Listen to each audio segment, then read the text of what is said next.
When it comes to you and what people remember about you after they've met you, do you want them to have 10% recollection or 60? My guess is it's the second. And here's the data behind the 10% or the 60. We are 60% more likely to remember what we see in a visual than what we read.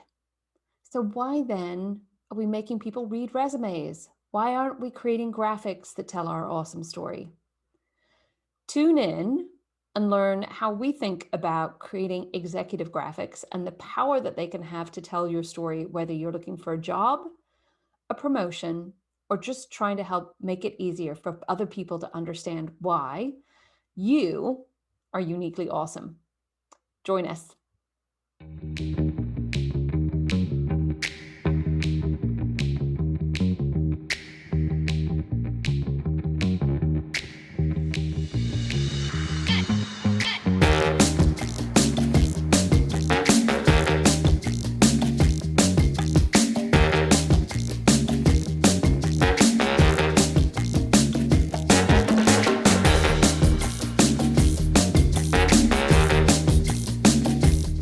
Welcome.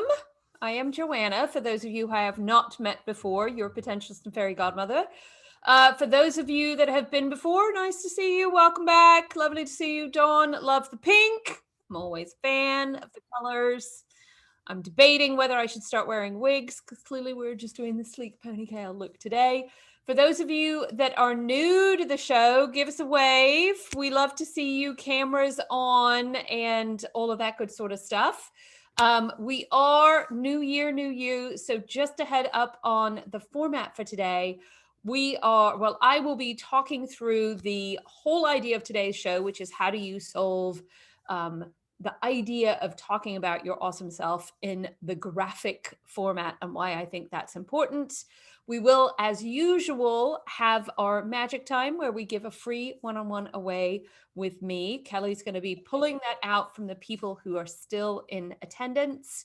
Then we're going to talk a little bit about what's next week, and then we shall stop the recording. So those of you that are watching on YouTube, we're going to let you guys go, and the people who are in attendance will get to do what we call Cinderella time, which is ask all their questions of their fairy godmother. And so if you have questions, stick around. We're going to be chatting. We won't be recording because it's time to have some secret time. So if you're watching this on YouTube and you want to join, go to joannablore.com or joannablore.eventbrite.com to register for these shows. We have a different show every week. And for those of you, with the exception of Dawn, who I think has registered for every single one of them, we have now got shows all the way up through, Kelly, have I got it right, like May 5th or something crazy? May 5th. So, if you've got nothing to do this spring, we got stuff going on. New shows, new topics, new sparkles. I have new outfits. My win of 2020 was getting to write sequins off on my taxes. Thank you all very much. It's all up because of you. So, what are we talking about today? We are talking about your brilliant brain and its need for graphics. Why do I think this is important? Well, one of the first things I always talk to people about when I'm talking about graphics is just the phenomena of graphics. There is a big reason why all sorts of fancy companies spend an enormous amount of money on their logos and their color palettes and their fonts and all of those good sorts of things, because we are, as human beings, very visual creatures. There's a reason why, if I asked you all, you could all kind of do the McDonald's golden arches really easy. We all recognize the Nike swoosh. There's a reason why the Coca-Cola, both name and bottle shape, is recognizable around the world. And it's because of the frequency of seeing the visual. And so when I think about what is it we're trying to do in this modern working world, well, we're trying to make ourselves as recognizable as possible so that coworkers, partners, colleagues can actually recognize who we are and what we're bringing to the table, but also original enough that we stand out. And so I sit here and I say, like, how do you find that balance? How do you think about how to tell that story? Because the clearer you are about who you are and what you're all about, the easier it is for people to choose you. And how you do that doesn't necessarily have to be, oh, I'm going to talk about them again, resumes. You actually need the whole thing. And if you haven't heard the expression before, I think resumes are as useful as a nutrition label is on a can of beans. Important if you're on a diet or need to know. I don't even know if beans have gluten in them. Probably not, I think. Depends on the kind of beans, right? But there's a whole extra part of the wrapper on there. And I will say, I was talking with a client this week about being your, oh, and I hate this expression, authentic self. And she was like, well, I don't know how to be like you and your sparkles and all of the things. And I'm like, I'm not asking you to be like me. I'm asking you to be like you. And we had a whole conversation about the amazing, phenomenal Ruth Bader Ginsburg and how I'm not sure one would call her sparkly sunshine Ruth Bader Ginsburg when she was around. Very cool, very brilliant, very well to be admired. But even she, if we remember, had a visual element to her brand. Even she had a visual element, and just in the sake of the lace collar. And so visual elements can make such a big difference to what you're doing. It also becomes what I believe is one of the most useful tools in your toolkit in teaching other people about you. And I'm going to go to my friend Cinderella, because you know I love to, and let's talk about her shoe. Her shoe was not a happy accident, folks. She didn't trip down the stairs. If she had, she would have landed on her face and she would have been caught by the guards and all of the people, right? It just kind of tinkled off to the side, which I completely blame the fairy godmother for, because I think she was like, we need to leave something that, one, reminds the prince that, hang on a second, there's somebody special and amazing out there. Because if you'll think about the story, so she boogied out at like midnight. You got to know that party didn't stop until, like, I don't know, 3 or 4 o'clock in the morning. There were plenty of other lovely girls to choose from, right? Plenty. Maybe even boys if he was into that. We don't even know, because we don't know the whole story. But he had a shoe to remind him that he actually had an amazing time with the girl in the blue dress. It also became what I think is one of the more spectacular cards, so that he could find her after the fact. And you think about, are you leaving almost your own shoe trail of information so that people can remember you and recognize you? And I know, in case you didn't see the newsletter this week, I talked about how actually standing out of the pack and being a little bit different actually becomes a benefit in this incredibly competitive world. And just out of a head count check, how many of you guys are on the job hunt at the moment? Let's get a little bit of a wave. Several of you guys. Yeah. I was talking to one of my recruiter friends who actually put a job up the other day, and they told me the horrific, horrifying, terrifying number of, they got over 1,300 applicants in less than 48 hours, which they were bemoaning the situation, because they were like, how do I even think about 1,300 applicants? We can't even, like, the referrals for 1,300 applicants are insane. And I was like, go ahead and vent. But I'm like, the whole process is broken. It needs to be fixed. But I sit here and I say, if you have managed to get an interview, you have gotten through that first layer, and it is critically important for making you stand out, because they have one job, they're at least interviewing 10 people, and you want to make sure you stand out in that. It also, I think, and we'll talk about this some more in a second, will take it to the next level. So what am I talking about in the way of graphics? What can you do? Am I saying you should go out and get a logo designed? Well, if you're like me, maybe. I think that the decision is ultimately up to you. I will tell you that the avatars that I got created were originally a bit of a joke and have now become a thing. And they're one of my favorite things to play with, because they show personality. Do you need to go out and get a logo done? It might be, depending on what it is you're trying to do and what it is you're trying to teach people. I'm a big fan, by the way, if you haven't checked it out yet, of the tool Canva, Canva.com, because you can build your own, because we don't need to get super fancy and all of those sorts of things. Now, that said, I also, and let me show you what I am talking about. If you go through the full transformation experience with me, which is a fairly intense, I will tell you, experience, because not only do you have to do work, I do work, we spend some time together, but we will also create or co-create what I call your executive graphic. And this, I've got a couple of examples that I'm going to show you here, and I've created two different ones based on the needs of the individual and what they were trying to do. So this first person, and all of these are a little faked, but they are actually based off of real people. This first person was a diversity and inclusion executive. And as we were talking about her and how she thinks and the story that she wanted to tell and what were the elements of her that were completely unique, we actually ended up with what I call the hub and spoke graphic, where she's obviously got a picture of herself in the middle. And then we had three elements around her that really start to tell her story. And I just challenge you all as you're looking at this, without looking at her resume, do you have a pretty good idea of who this person is and how they think and who they might be within an organization? And I'll tell you for free, the picture is not her. I do think obviously this tells the story as well. Sometimes not the story we want to tell on those things, but the graphics and the icons, the language, and the labels start to tell stories. You'll notice also as I'm doing this as a graphic element, that when I'm building these, there's always two things I like to do. One is to have two of the three items talk about your capabilities and what you do. So you'll notice I don't say detail oriented. I don't say strategic, one of my other ones, because I think that's a super boring word and everybody uses it. I try to make them descriptive. I also add one word in there that is always about the person at the end of the day, and she's got lived experience in there.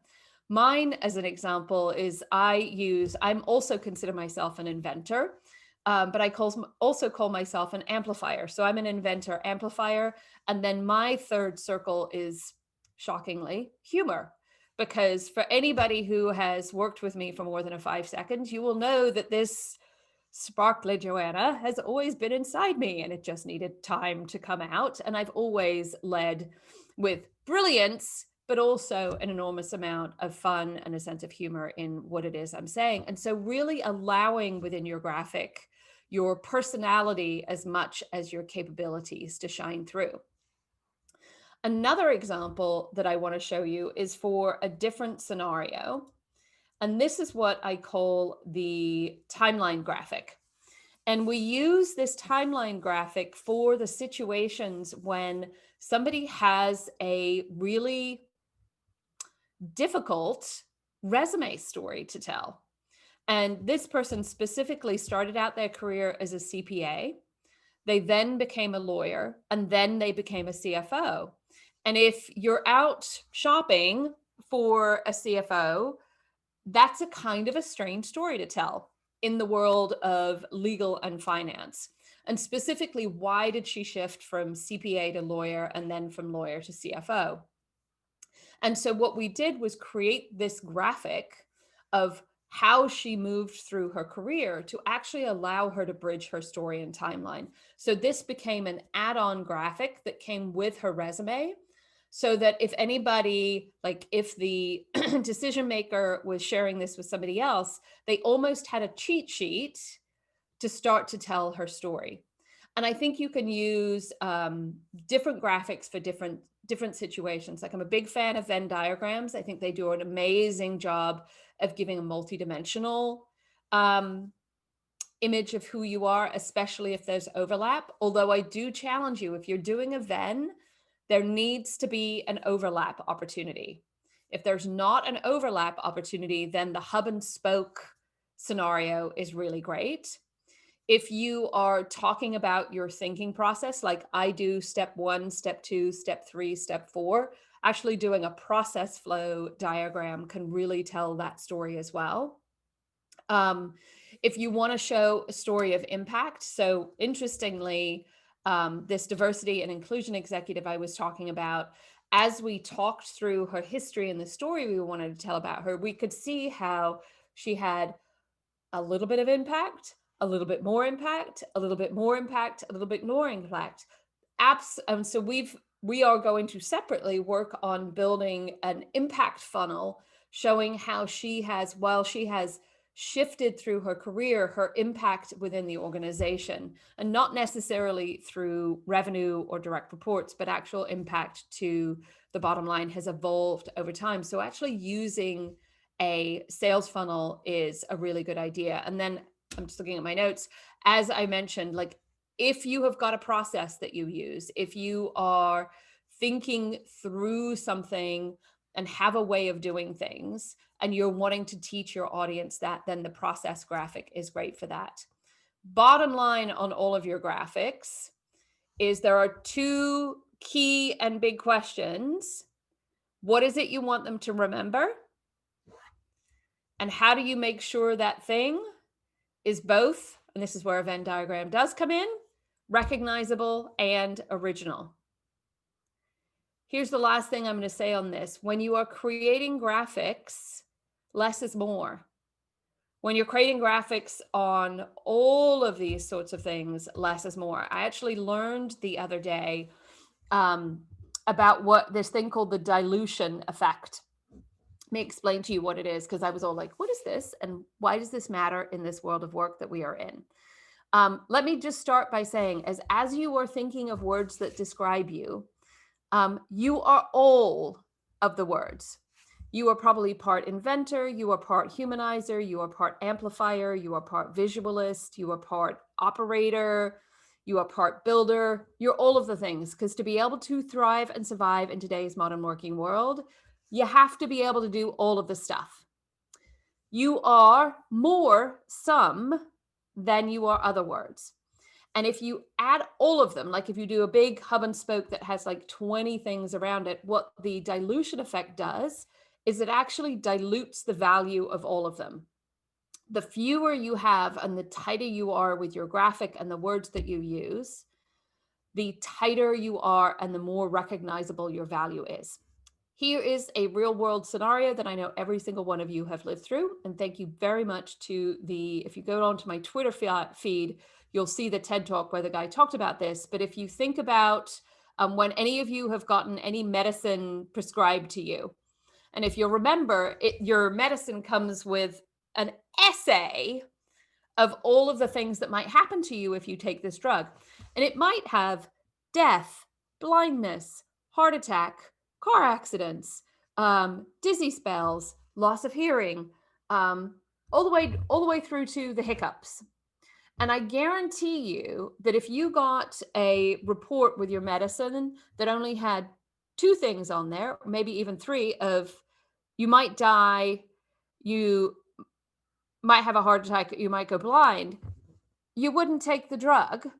But if they had all 10 all the way through to hiccups, you'd take the drug, right? That's what the dilution effect is.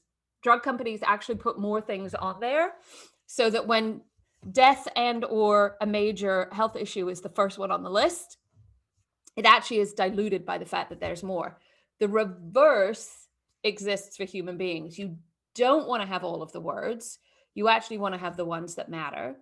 You also, and I think this is really critically important, something for us all to remember, you also, when you're teaching somebody about you, need to remember what words are already assumed before you walk in the door. So let's go back to my 1,300 applicants. I think we can all pretty much guarantee that the 10 people who actually get called in for an interview are qualified for the job. So do they need to share words that talk about what a great, how detail oriented they are and how great their customer service is, or how they're super proactive? Maybe, maybe not.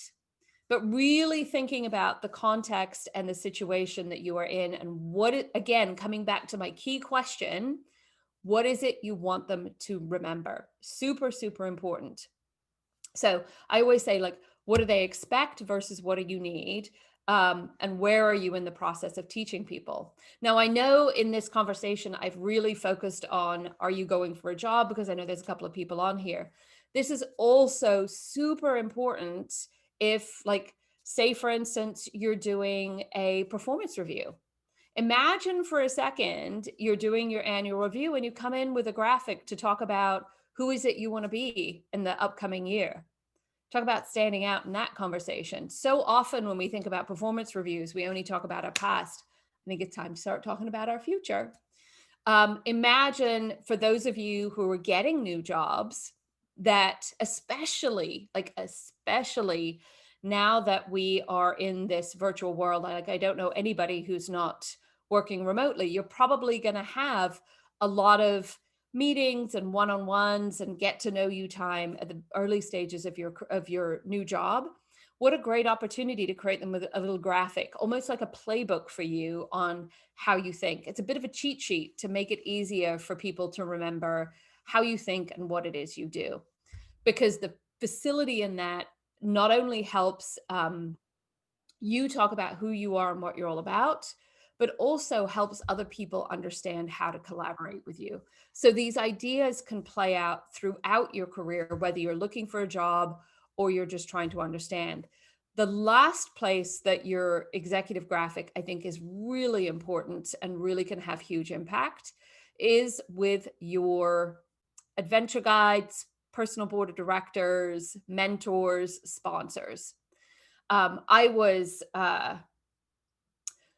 reminded this week because I have had a conversation with all of my personal board of directors because we're working on an idea and I wanted their ideas and their thoughts about something.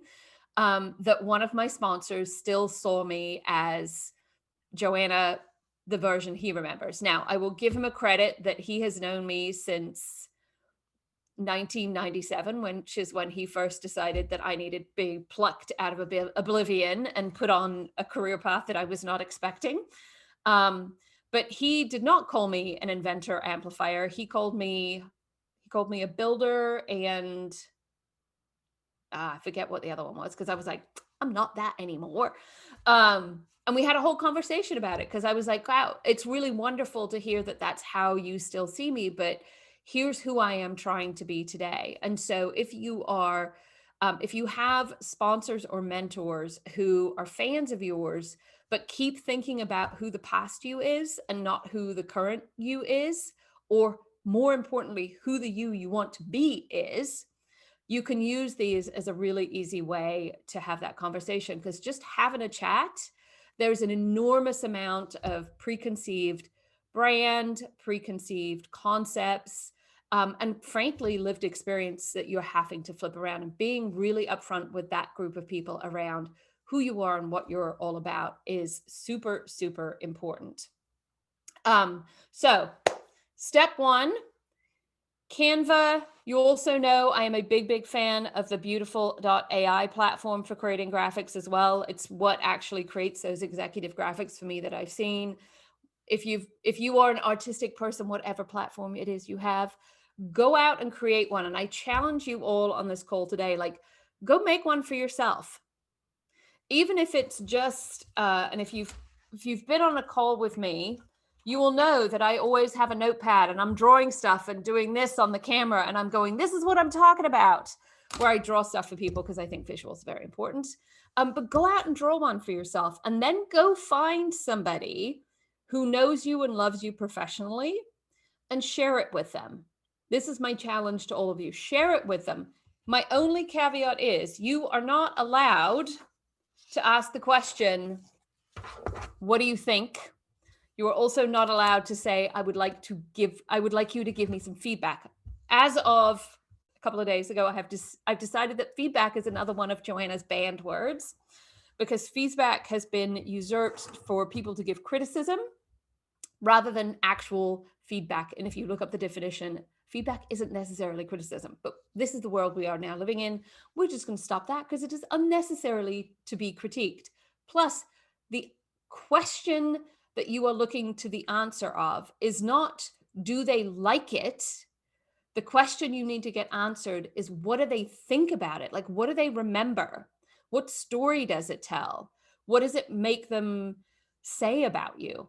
Ask them to tell stories around it. You can even give it to them with absolutely no verbal guidance, whatever, and say, look, I created this graphic to describe myself. How would you tell, given this, how would you tell the story about me using this graphic? And then shut up. Now, realistically, they are going to be like, unless they are a super smooth, know how to have this conversation thing. They're probably going to struggle with it a bit. Be generous, but just still don't talk, because you want to actually get their reaction to the graphic. And that reaction is going to be so incredibly helpful to you in understanding what's landing, what are people remembering, is it actually inspiring the kind of conversation about you that you want them to be saying? Because as you will remember, every decision made about you is made in a room that you're not in, which means, one, do they know you exist? And if they do not, you need to make sure somebody in that room is able to tell the story about the future you. And that story can start as simply with a graphic. And I will tell you, it's also been used in all sorts of people I've talked to, where they have just forwarded along, somebody they know has forwarded along the graphic to somebody else and said, look, you need to talk to this person. The good news is you can also use these graphics in all sorts of places. I've seen people use their graphics in their LinkedIn headers. For those of you that have still got that blue standard LinkedIn thing up here, put something else up there, but it needs to tell a story that is you. My other favorite place on LinkedIn to add your executive graphic is in your, it's not the activity section. There's a highlight section in LinkedIn. I'm going to show you on mine. I'm going to bring it up and show everybody.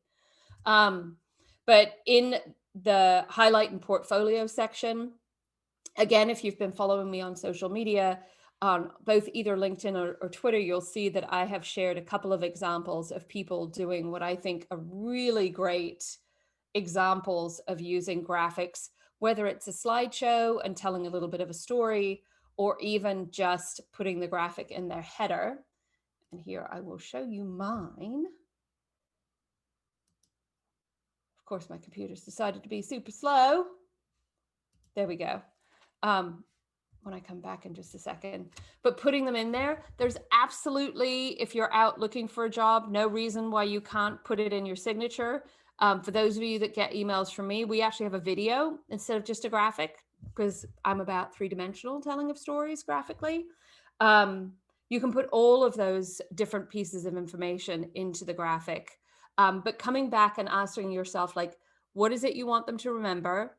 What is the best way of telling my story, based on who is the audience and how are they going to receive it, and what is the goal that you want to accomplish at the end of the day?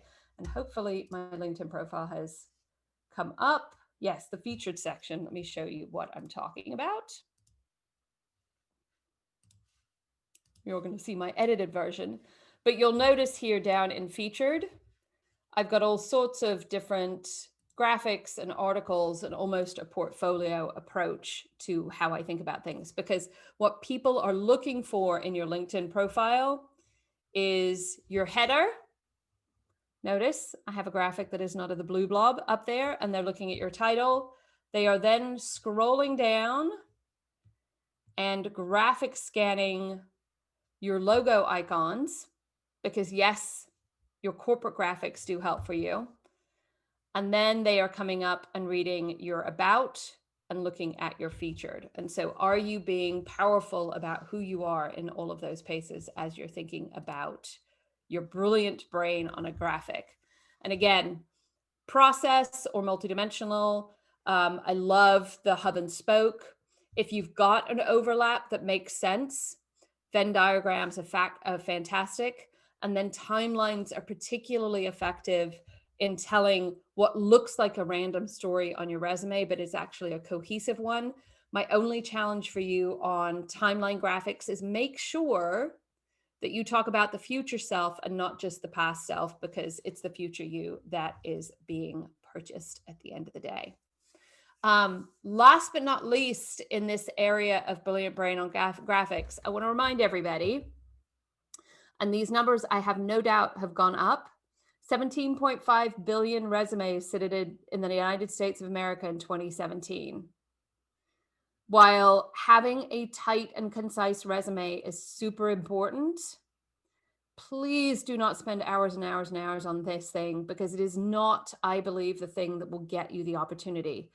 Building your network, getting referrals, trying to get attention of the companies that you want to work with through other channels are far more effective, and making it easy for them by having things like executive graphics will make a huge difference. The average job is getting over 300 applicants per job these days, and so it's super important that you do that. That said, all of the data leads to that you are more likely, I think it's like 300% more likely to get a role if you're getting an internal referral. Again, I come back to, how do you make it easy for them to refer you? Both, yes, your resume is an important thing, but people aren't downloading it, reading it. How do you create a graphic that is intriguing enough to get people's attention so that you move to the next phase? And then last but not least, really thinking about your personal promotion path. Like, what are your ambitions and where it is you want to go? And are you telling the story graphically as you go along?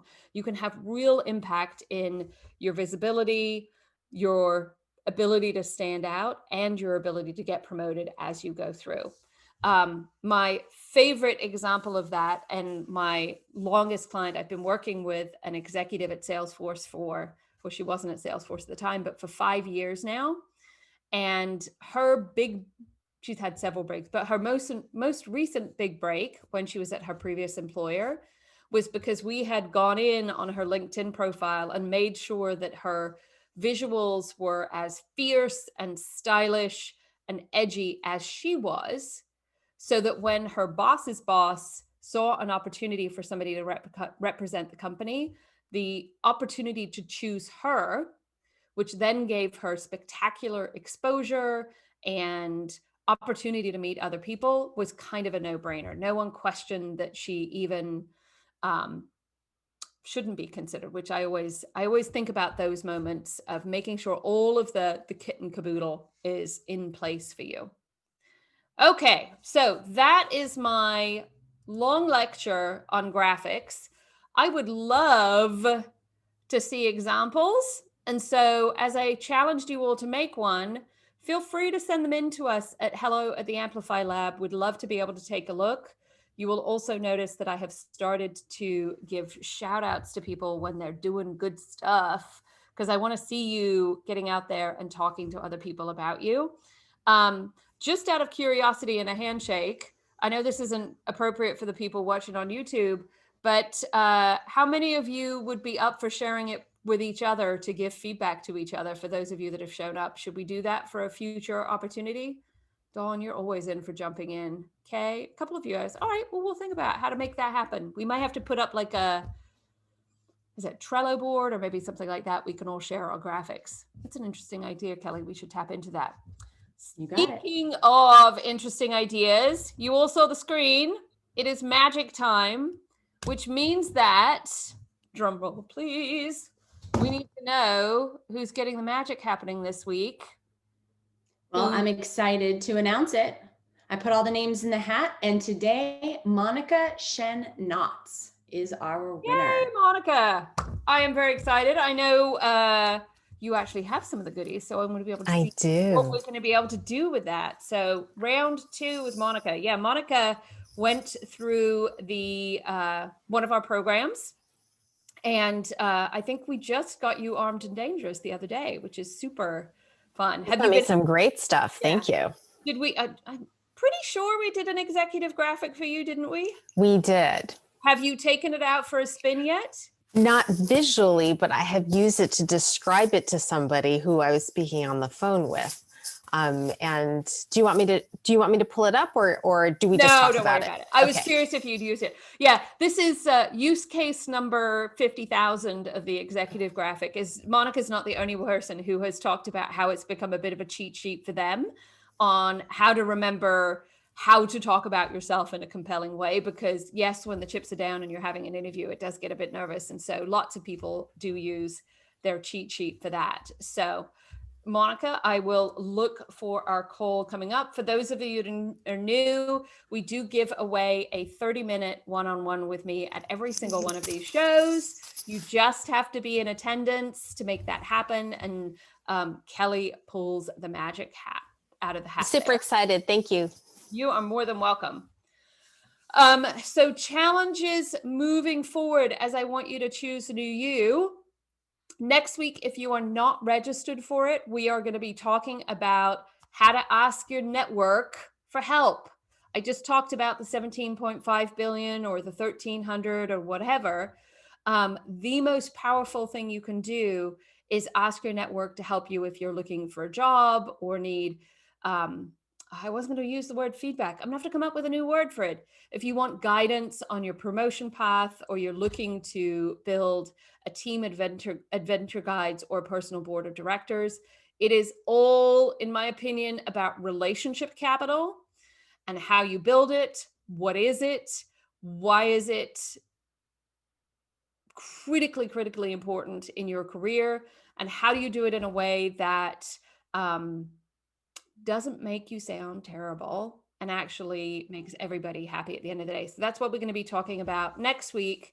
If you want to participate in engagement, I want to remind folks, we have a brand new program. We actually have two that we launched last week. For those of you that didn't sign up, because I know a couple of you guys did and took advantage of some discounting that we did last week, you can now get a month program on your phone where I text you Monday, Wednesday, Friday with different challenges and different questions and different ideas. I was actually just texting back right before the call with one of the participants who signed up for the Future Me text experience. It's a month. There's videos, there's all sorts of good stuff, but it's there for me to give you almost a little push that you need throughout the week, because it's kind of like going to the gym. If you do the stuff, things start to happen. And only because people asked about it last week, we do, of course, have programs where you can do private one-on-one work with me. Now, it's not just Joanna and whoever gets on the phone. There's a lot of insights that we look at and information to make sure that we do some really valuable one-on-one work. And it is incredibly personalized. And as you will find out, there's a lot of challenges and tools that come along with that as well. And I know Kelly should have dropped information on both of those in the chat, but you can always go to joannabloor.com to learn more, with the exception of the Future You experience. We don't think we have up there yet. We are working on that. I told you all to do the graphic. Here's my last challenge for you, because I'm assuming you want people to remember or understand 60,000 times faster why you are awesome, because that's what a graphic does, and have 65% recollection of your awesome. Two key reasons why graphics are important. But at the very least, what I would like you all to do this week as just a little baby challenge for everybody is just doodle on a piece of paper, like I do, a graphic for yourself, and then share it with your boss. Say, this crazy lady in gold lame said I should do this week because I want to teach you how I think, and have a conversation with them. Because of all of the people who need to understand how to draw you, and who actually would be awesome if they knew how to draw who you are and what you're all about, it's actually your manager. And so I challenge you out to go out and do that. If you are self-employed or currently looking for a job, for the self-employed folks, find your favorite customer. They are the best people to do this with. And I know, yeah, sometimes it feels really scary, but I'll tell you, my favorite customers sometimes give me the best insight because they're my favorite customer. Often they are fans of me too, and it's a really great situation. And for those of you that are looking for a new job, ask one of your friends who has a job for an introduction to one of their managers. I want you to level up just a little bit. This cannot be a peer-to-peer conversation. I'd like to see you level up and talk to somebody who you can be 80% vulnerable with, 20% intimidated with. So somebody who scares you just a tiny bit. Or send it to me. I already asked you to. That'll be awesome. Awesome. So for those of you that are watching on YouTube, that is the show today. Thank you for tuning in. Make sure you click the like and the subscribe button in the bottom corner of the screen. We'd love to see you back. We post a new show every week. We've also got new things coming down the pike because we want to put more information up on the YouTube channel. We've got new toolkits that are in production and new ways that you can engage with us as we go through. But remember, if you join live, not only do you get the opportunity for the free one-on-one, but you get to stick around after we stop hitting record and get Q&A time with Joanna, which is what we're going to call Cinderella time. So bye, YouTube people. It was lovely seeing you. Ultimately, we're here to help you figure out how to teach other people who the future you is so that you can be you in the future. Because the clearer you are about who you are, what you want, and teach other people why that's awesome, the more likely you get to be you. I know, it's a bit of a circle. I'm Joanna, your potentialist and fairy godmother, and I wish you the very best. Thanks for coming.